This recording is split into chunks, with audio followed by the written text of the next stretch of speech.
recording by Hello Studio Hadipur.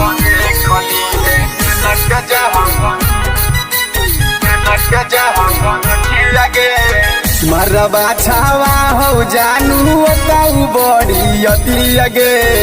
मरबा छावा हो जानू ताऊ बड़ी अति अगे वीडियो कॉलिंग देखली है जान के जाओ करती अगे वीडियो कॉलिंग देखली है जान के जाओ करती अगे अगे अगे वीडियो कॉलिंग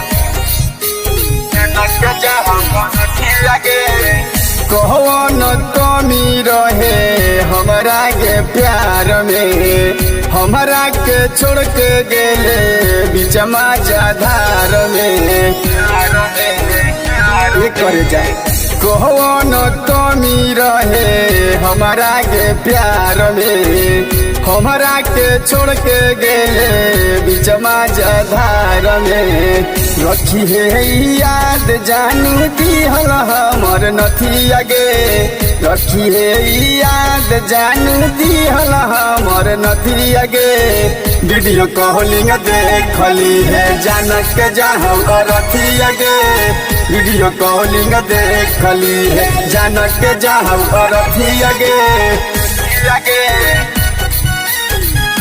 अगे वीडियो कॉलिंग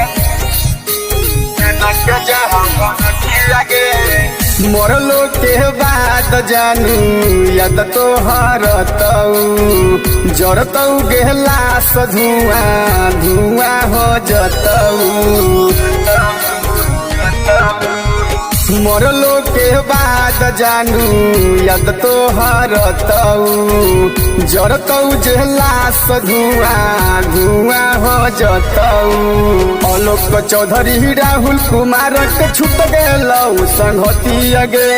आलोक चौधरी राहुल कुमार के छूट गेलौ संगति अगे वीडियो कॉलिंग देखली है गणेश के जतऊ करती अगे वीडियो कॉलिंग देखली है प्रेम के जतऊ करती अगे